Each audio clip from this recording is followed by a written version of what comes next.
Okay, it's time to start the session. Please give one welcome to Iñaki.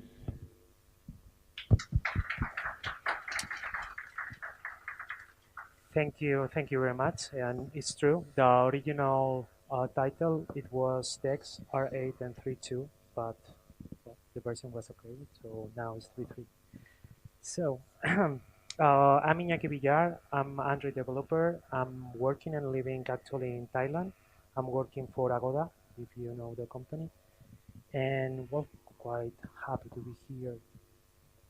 If you are wondering from where comes this title of the Dex R8 and 3.3, it's coming as like a reference of this album for the Canadian DJ Richie Houghton that in 1999 presented this album. It was like revolutionary in terms of techno music, well, at least in my opinion. It's true that they had at that time 18 years, so I mean that's something normal. And it's only just a reference of that. I'm not saying that D8 or R8 are revolutionary, that I think so, but let's go to the top. Okay, this starts 2 years ago when Google released this blog spot, where they are announcing the new generation of Dex Compiler, right? And well, so why I think that this is important, at least in Agoda, we are using continuous delivery. We have more than 20,000 unit tests, 1,000 automation tests, hundreds of experiments, and we cannot afford to spend days fixing or trying to fix the build, right? So we have to understand. Of course, if you are an Android developer that works with the bytecode or bytecode manipulation, this stuff maybe is a little bit light. But as Android developer, the regular Android developer, you need to understand the build. You need to understand what's going on. So if we start from the beginning, we have a Kotlin file or a Java file, right? And then the Kotlin compiler or the Java compiler is going to generate the class bytecode, right? Following the process, we have the Dexing tool that is going to transform a Java bytecode into Dex bytecode. Finally, we are going to include these Dex classes in the APK. And we are going to focus in these 3 steps. First of all, the class is like the bytecode itself, right? So it's a representation that is going to be run on the virtual machine. And at the beginning, if you are not familiarized, maybe it's like a little bit, well, encrypted, right? And the thing that is true that as Android developers, since Kotlin was announced, we are following more and more the bytecode, right? So, for example, in our case, maybe trying to understand why we cannot reach the coverage for a late init, right? For example. And well, if you are a little bit afraid, let's put a simple example when we have like a hello, returning a hello from a string, and it's quite easy to understand. We are loading a string from the constant pool, and then we are returning from that, right? So we are using one element on the stack, and that's it. Quite simple. Let's put something more complicated. We are going to allocate this string in one value, and we are going to return this value. So in that case, at the same time, we are the same as before. We are loading the string from the constant pool, but now we are storing this variable in the stack. If we want to return this value, the thing that we are going to do is load this value from the stack. Easy, right? So, and here we have more information about how many slots of the stack has been involved in this process. Okay, so, and what about the Dexing files, right? Why we have this difference? Well, you have to think, for example, that at the time that Android was born, well, more than 10 years ago, in 10 years we have the versions, but the Android engineers were mind the performance. It was not the same. So imagine that the constraints of the devices at that time. So they need to build an optimized virtual machine, and that's why we have the Dalvik or R to run in the Dex files. Dex comes from Dalvik executable file, and Dalvik and the runtime are running the same. One of the difference that we have between the both virtual machines is like the virtual machine from the Java virtual machine is stack-based, so I mean that the operations are performed in the stack, as we saw before. And in terms of Dex or Dalvik or R, it's a register-based virtual machine. So now we are ready to see what happened with the Dex file. If we try to, well, we generate the Dex file, we can Dex them. And the thing is like quite easy to understand what we are going to do. Instead of doing this thing with a constant pull, we are getting the string and we are returning the object. There are different parts. Of course, this is very simple, but let's move forward. If you want more information about the specification, of course, in the source Android code, you have everything there. So in terms of Java bytecode, internally it has like an structure. Every class generated with the bytecode, we have different, like the header with the metadata information, the class, the fields, methods, and for every class we have a bytecode of the class. Okay. In case of the Dex file, we have a different approach, right? So even that looks like very similar. So we have two main parts. We have the header. When the header, we have information, of course, about the metadata and the offset of the different badges. Because at the end, the Dex file is about badges. And it's completely optimized. Because if we analyze the strings ID badges, it's not about only the constants or the primitives. It's everything. A method or the name of the method is a string ID. Okay, so that's why we have like crazy relations between everything inside the Dex file, and that's why it's very optimized. And another difference is like we don't have, well, initially, we don't have one Dex file for one class or from one source code. Here, all the classes that we are compiling during the Android build process are going to include in one Dex file initially, okay?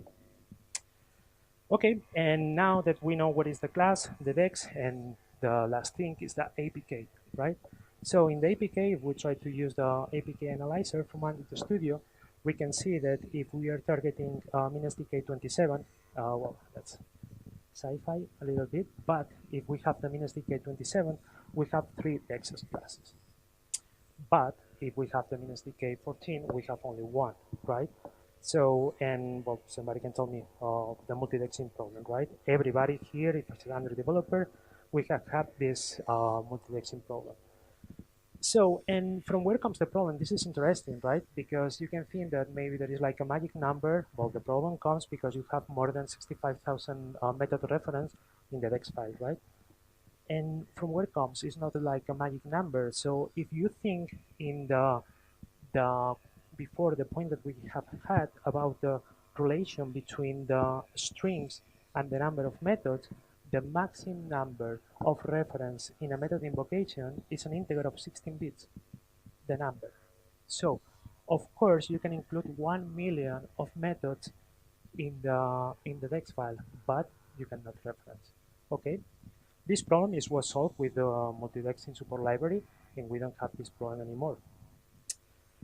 Unfortunately, right? And then, so this is not where stop everything with the Dexing file. This is absolutely implementation details. You don't have to know anything about that. So we start with the Dex file. Once it's in the phone, remember that we have 2 main virtual machines, Dalvik and Android Runtime. Android Runtime was implemented in Lollipop, and well, is of course fixing the problem with the multi-dexing. Once you are running your app in the phone, there is different optimizations that we are doing, right? For example, in Dalvik, we have the just-in-time compilation. That's something that when you are running the first time the app, it's like optimizing the app. This is good in terms of battery and space, because time ago we had some problems of these features. In Art, or in Lollipop, or in Marshmallow, we have the head of time compilation. That means that once you are installing the app, the optimization happens. But since Android and Android, we have a hybrid model where we have the head of time compilation and just-in-time compilation. This happens on this way. So once you install the app, it's not going to happen the optimization. When you are running the first time, the just-in-time compiler is optimizing or profiling the app. Then when your phone is charging or is idling, the head of time compilation is going to happen. And then the third time or the fourth time, that depends, is going to run the application optimized. And well, again, so this is totally implementation details about the Dexing in the phone.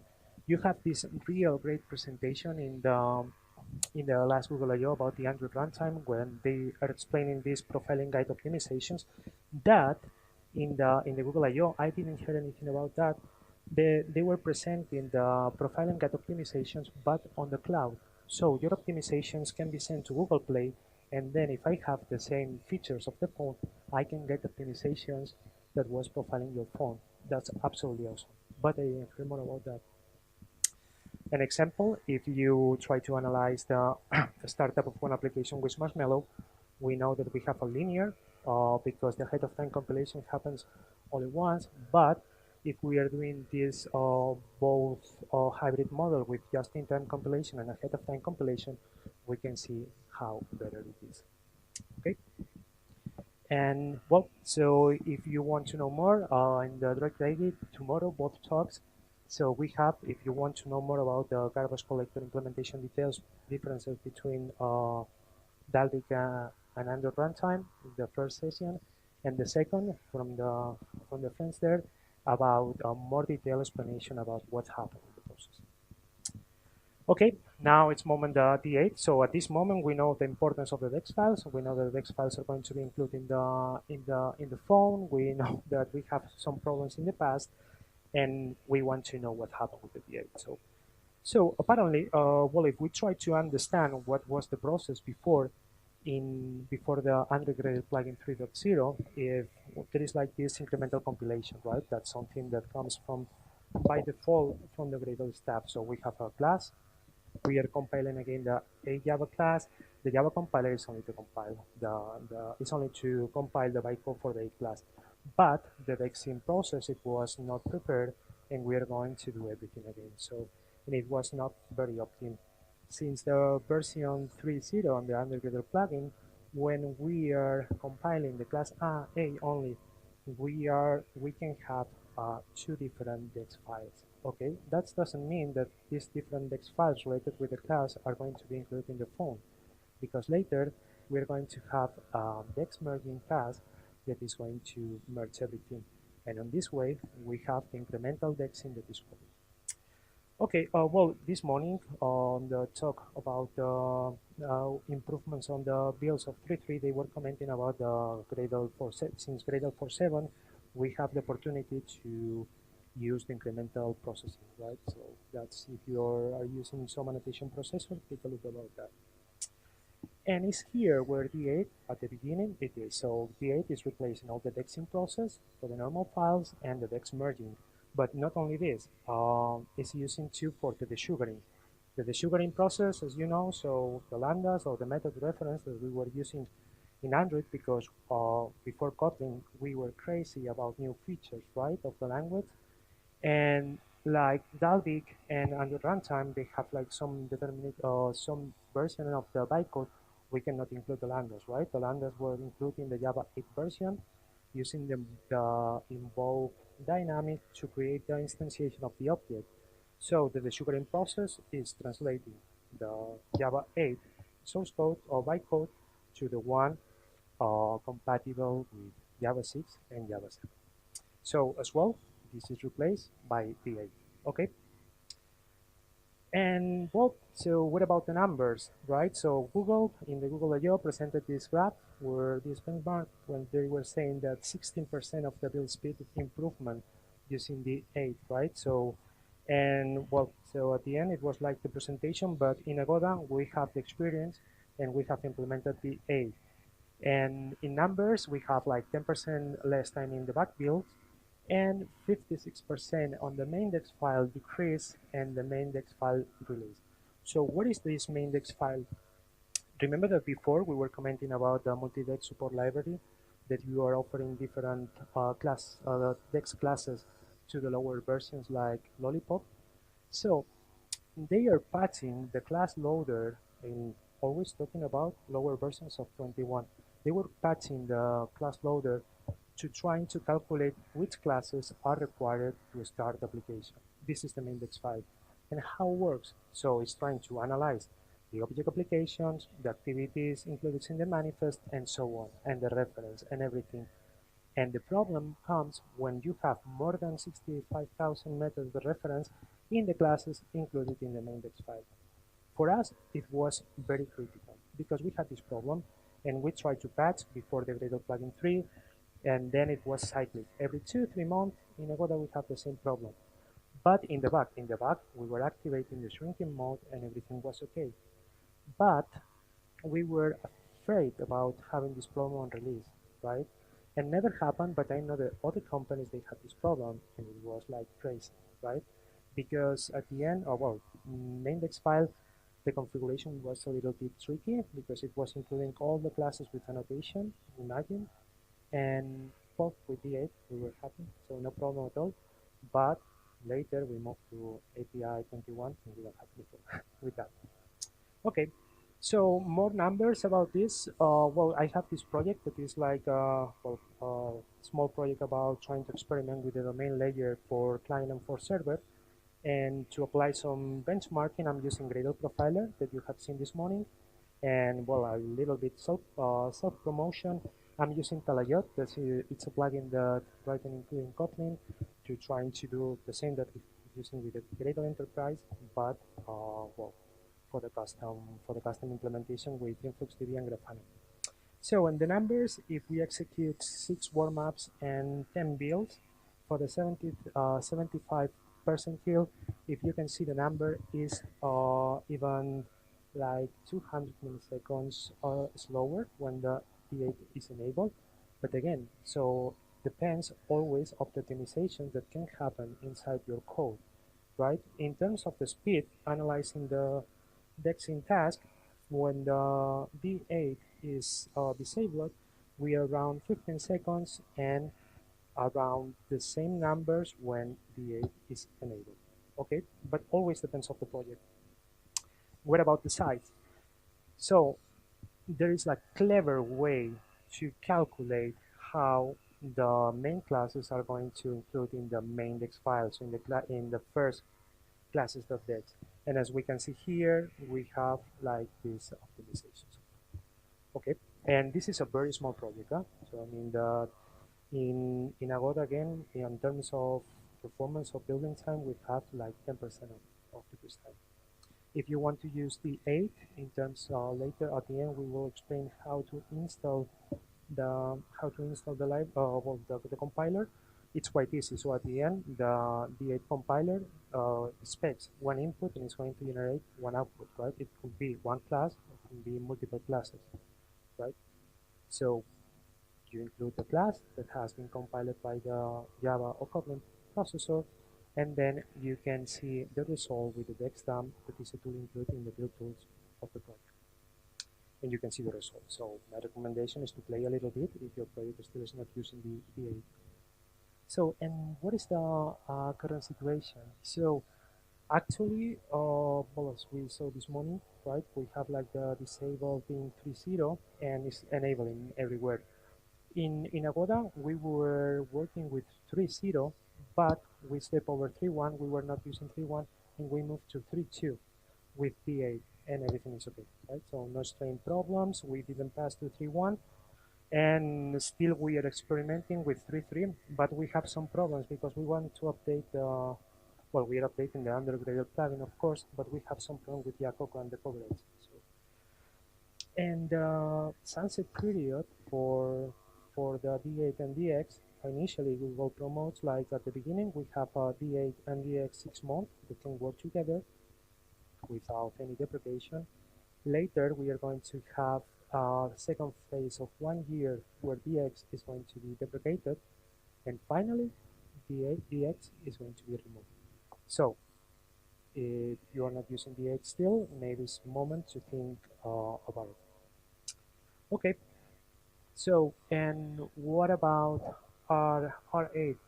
Yeah, so, well, the main goal of R8, or if you try to look in Google, the first thing that you can see is like the replacement of Proguard, right? So the new shrinker replacement of Proguard. We are going to see that there is more about that. So, what is Proguard? Proguard is our best friend as Android developers since the beginning, right? Always we have been using Proguard. And it has 3 different main actions: shrink the code, obfuscate, and optimize the code, right? So it's quite standard. Inside The build chain is how it works. First, we have like an Android application on Java class. The Java compiler is going to generate the Java bytecode. Proguard is going to generate optimized bytecode for this class, and then the Dexing process is going to generate the Dex classes. But we can use D8 with Proguard. There is no problem at all, right? Well, in fact, in Avoda we are using D8 with Proguard, and we have like this tool chain, right? And finally, we are going to use the class of Dex. This Proguard is applied in the project through a transformation API. Transformation API, by the way, is like the next talk that we have in this room, where they are going to explain more about this API, where you can manipulate the bytecode from the generation from the previous step, like the Java compiler. And R8 is the replacement of everything. So as we saw before, so we have like this Proguard optimization. We have the D8, that means that the sugaring, the Dexing, the Dexing merging, and it's going to replace everything. So let's talk a little bit more about the different steps. So in terms of shrinking is the action to remove the code that we are not using, right? So in Android, well, I think in more technologies, we are using a lot of dependencies, right? And when we want to package the application, maybe we are not using these dependencies or this code, and we want to remove everything, right? That's why this operation helps us to reduce the size of the APK. Obfuscation is a process where we have like the original source code and we try to translate in a meaningless names for everything. In that case, we have that interface here, and we are going to replace to another. Okay. And optimizing is like the big thing here. So if shrinking and obfuscating is like a quite a standard task, so the obfuscating is where everything turns, right? Because even the people from Dexworld, that's the company behind Proguard, last year were releasing an article comparing Proguard and R8. And well, at that time, you can see that we have some optimizations that they was using in the both platforms. Some of them only in Proguard and some of them only in R8. But so this was last year. Time has passed, and R8 is stronger and stronger and stronger. And my thoughts is like R8 is coming from Google, and Google has all the experience about the Android framework. So I think that we should go to R8. Well, this morning they say that in 3.4 is going to be enabled. That. Okay, and what about in terms of R8, pure R8?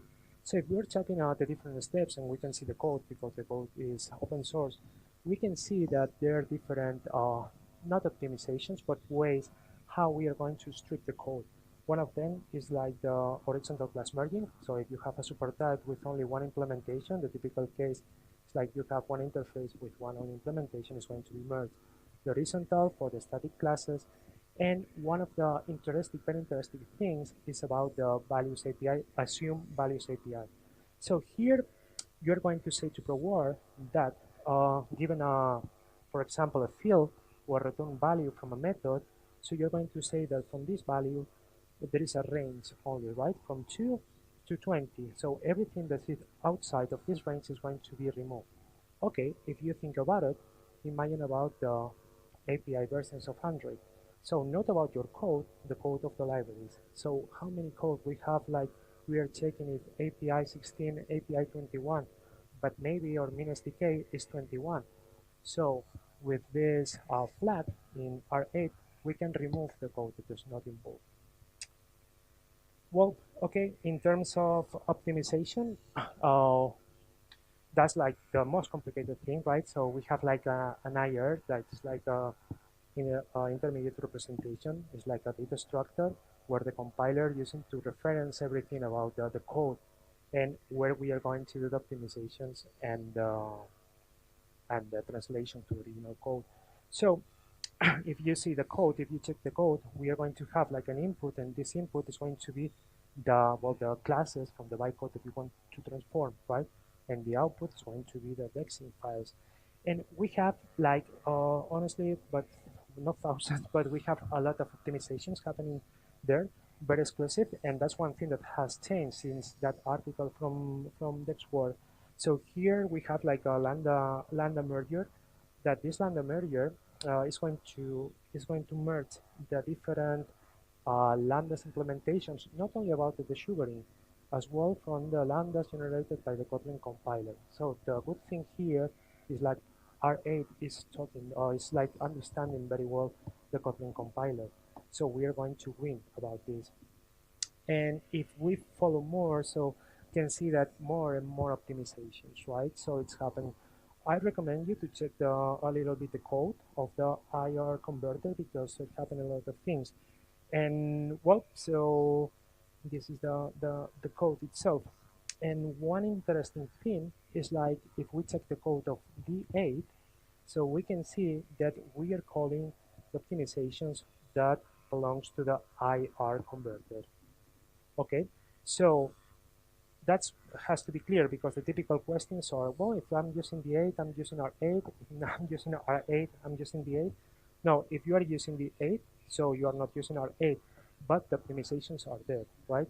And that's why, at least in Agoda, we have this kind of optimizations in our code. Okay, and well, in obfuscation, there is not much to say, because, no.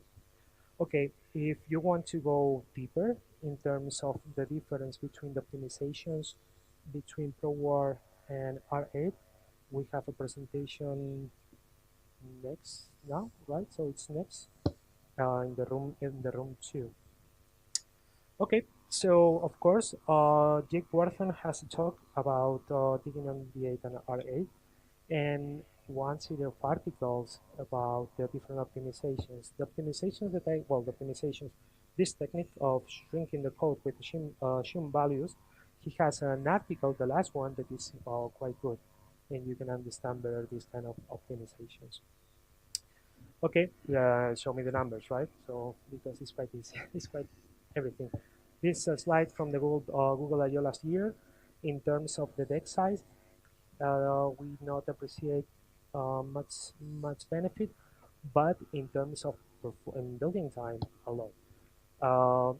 Against this, because this is last year, right? So about against this, some people complains about, because the optimization phases that happens in Proguard maybe can be more than one, right? That means that you trigger the first phase with 3 optimizations, and the optimizations generated on the bytecode can trigger another ones, right? That's why that maybe these numbers last year was not very accurate. But let's talk about one use case, a multimodal project with, it was last year, this test, Gradle 4.9, Android plugin 3.3, Alpha 8. At that time, 15 modules, 1,000 classes generated, and R8 disabled and enabled. So in terms of the comparison, 75% again percentile, we have slightly worse numbers, but this code was auto-generated. So maybe there's no room for optimization here, right? Always will depend. If we are talking about the previous project that I was talking about, the Kotlin client-server implementation with assembled release, when enable R8 in the Gradle properties is false, we are around 25 seconds, and when it's true, we are not arriving 25 seconds. And it's a small project with a real code, not like the multi-mode approach. So remember, if you want to use Proguard, enable R8 true in the Gradle properties, and the full mode that we have seen this morning to have better approach.